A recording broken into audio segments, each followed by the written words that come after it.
Eu não gosto de ficar pregando esse discurso saudosista de que as coisas na minha época eram melhores, mas não posso deixar de admitir que prefiro os jogos antigos aos atuais. E sei lá, parece que os jogos antigos têm um certo charme, né?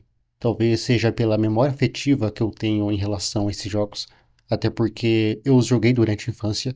O engraçado é que eu sou de 96 e nessa época a era 16 bits já estava praticamente morta. Então naquela época o destaque eram os consoles da quinta geração com foco em jogos 3D.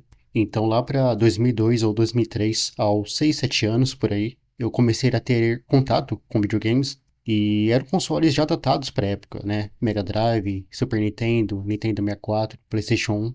E os consoles que mais me marcaram foram o Mega Drive e o Nintendo 64. Até hoje eu tenho um certo carinho por eles. E claro, anos depois tive a oportunidade de jogar o PlayStation 2, que foi uma época muito boa também. Vivia comprando jogos, né? Jogos piratas, obviamente. Os famosos 3 jogos por R$ 10. Bons tempos. Só que a partir da oitava geração em diante, parece que os games perderam a graça, sabe? Essa coisa toda de super realismo não me chama muita atenção. E claro, se compararmos os jogos antigos com os atuais são bem melhores em termos gráficos, né? Isso não há dúvidas. Mas apesar dessa qualidade, eu tenho a leve impressão de que os jogos atuais são produzidos para serem descartáveis. São jogos que não geram aquela memória boa e nostálgica. É como se lançassem qualquer coisa só visando lucro. Claro, todas as empresas de jogos visam lucro, isso é fato, mas eu tenho a leve impressão de que nos anos 80, 90, as empresas do ramo de jogos tinham um cuidado, uma certa preocupação em entregar algo de qualidade aos seus consumidores. Parecia que eles se empenhavam ao máximo em criar algo sólido e com identidade, né?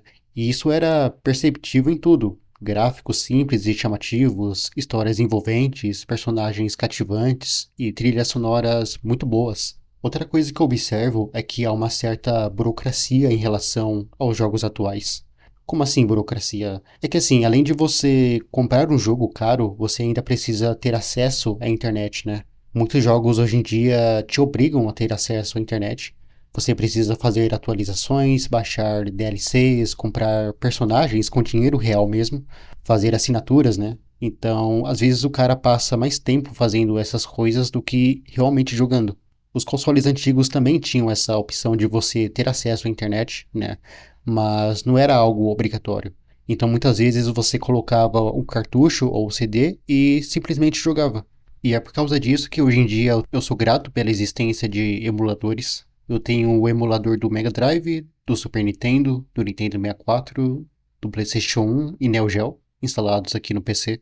Então eu simplesmente conecto um joystick universal e consigo jogar de boa. Tem uma pasta enorme de ROMs desses emuladores e tem muitos jogos desses emuladores que envelheceram bem, né?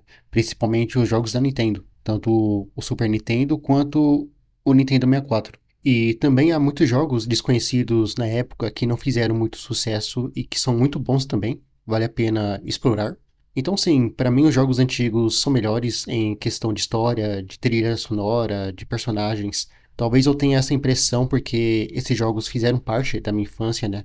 Acho que o fator nostalgia pega muito. O engraçado é que se você mostrar um desses jogos antigos para uma pessoa da geração mais nova, ela vai achar sem graça, né? Provavelmente não vai chamar muita atenção. Para eles é como se esses jogos fossem pré-históricos, né? É uma coisa mais geracional mesmo. Mas eu tenho certeza que muitas pessoas, assim como eu, que pegaram essa época, vão concordar comigo que os jogos antigos são melhores que os atuais.